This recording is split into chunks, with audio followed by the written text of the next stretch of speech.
Slovensko nie je sluhom Ukrajiny. Ak západné krajiny a Brusel odpovedajú na každú požiadavku Ukrajiny, nech ich odsaká kladne, my si na Slovensku zachovávame zdravý rozum a očakávame, že tak ústretovo, ako my pristupujeme k Ukrajine, ukrajinskí politici budú pristupovať k Slovensku. Na Slovensku sme prichýlili 180 000 ukrajinských utečencov. Budujeme priame železničné prepojenia.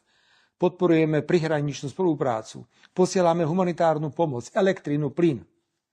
A ako odmenu za to nám prezident Zelenský zastavil tranzit plynu a spôsobil priame škody vo výške 500 miliónov eur ročne.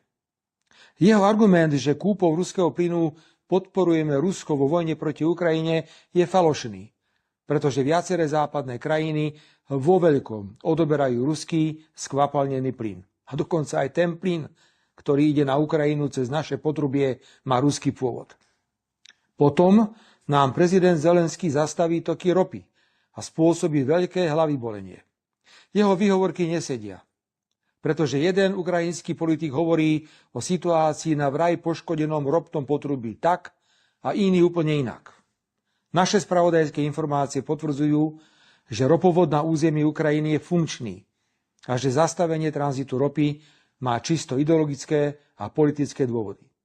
Už zastavenie plynu bolo neseriózne a Slovensko poškodzujúce rozhodnutie. Pri rope je to obdobné.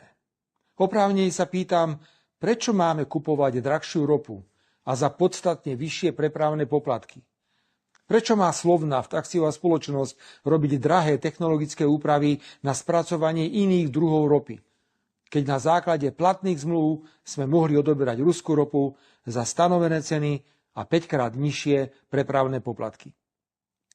Vážení priatelia, je smutné pozerať sa na Európsku úniu a jej orgány, ako nechránia záujmy členských krajín Európskej únie. A ako na ich úkor uprednostňujú ďalšiu a ďalšiu podporu Ukrajiny vo vojne s Ruskom. Nedôvera v únii narastá brutálnym tempom a bude mať za následok neschopnosť Európskej únie prijímať dôležité rozhodnutia, na ktoré bude potrebný súhlas všetkých členských krajín Európskej únie. Bude problém schváliť ďalší sankčný balík proti Rusku.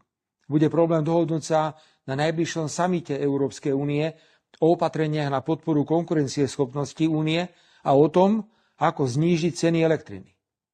Ak sa niekto v únii naivne domnieva, že receptom na prehlbovanie nedôvery je zrušenie práva veta a trestanie suverénnych krajín, ako je Slovensko či Maďarsko, musí si uvedomiť, že vedie úniu do záhuby.